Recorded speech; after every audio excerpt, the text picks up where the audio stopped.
Parliament house में मैंने नरेंद्र मोदी जी और अदानी जी के रिश्ते के बारे में सच्चाई बोली।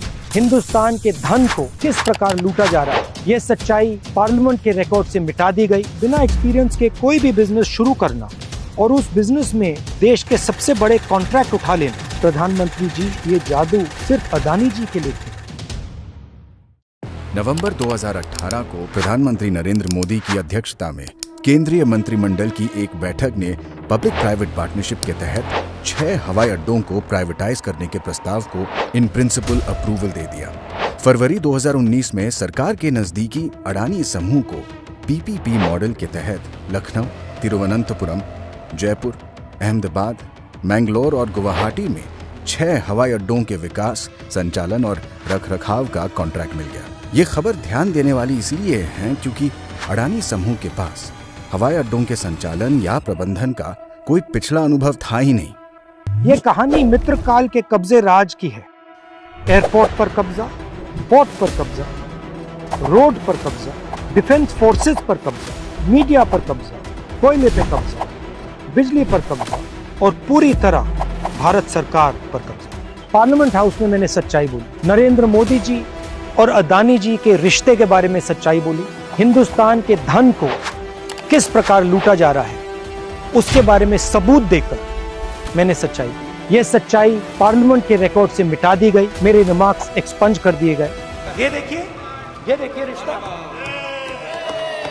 माने सुबह पोस्टर प्लीज, पोस्टर नहीं, वो फोटो है सर, वो पोस्टर नहीं है। इसके बारे में मीडिया में कुछ नहीं आया, मीडिया ने कुछ नहीं बोला और जो सवाल मैंने प्रधानमंत्री जी से पूछे, सबूत देकर पूछे, उनका जवाब नरेंद्र मोदी जी ने नहीं दिया। एयरपोर्ट उद्योग इस देश का सनराइज इंडस्ट्री है।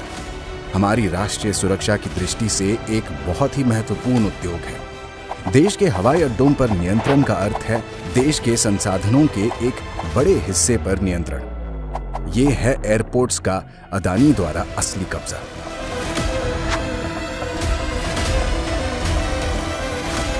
यूपीए सरकार के लिए हवाई अड्डों के निजीकरण का विचार उनके बुनियादी ढांचे और सेवाओं में सुधार के लिए निजी निवेश लाना था, जिससे यात्रियों को बेहतर यात्रा का अनुभव मिले। मैं बिजनेस के खिलाफ नहीं हूं, मैं प्रो बिजनेस हूं, मगर मैं मोनोपोली के खिलाफ हूं और मैं जादू के खिलाफ हूं। कौन सा जादू?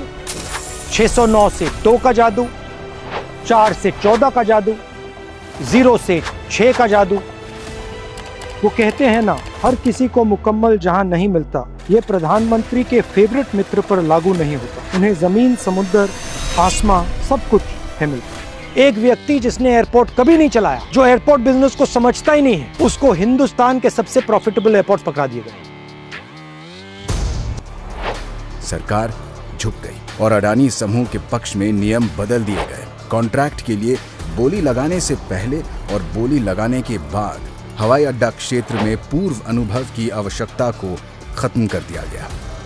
दूसरा सवाल, एक ही व्यक्ति को 6 एयरपोर्ट्स क्यों दिए गए? नियम था कि एक व्यक्ति को ज्यादा से ज्यादा 2 एयरपोर्ट दिए जाए। ये 6 हवाई अड्डा विकास परियोजनाएं हाईली कैपिटल इंटेंसिव हैं और इसमें प्रोजेक्ट फेलियर्स होने की संभावनाएं भी हैं।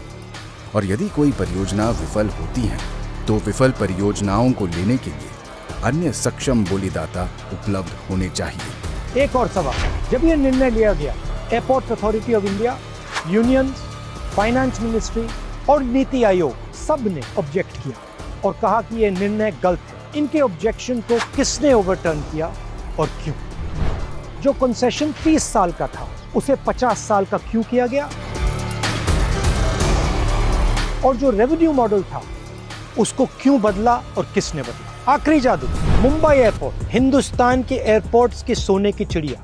मुंबई एयरपोर्ट के ऑपरेटर पर एजेंसीज का दबाव, सीबीआई, ईडी, और जैसे ही मुंबई एयरपोर्ट्स के ऑपरेटर अदानी जी को एयरपोर्ट ट्रांसफर करते हैं, वैसे ही एजेंसीज उनको क्लीन चिट दे देती हैं। मैंने ये सारे मुद्दे उठाए और ये सुनिए नरेंद्र मोदी जी का जवाब। तुम्हारे पांव के नीचे कोई जमीन नहीं।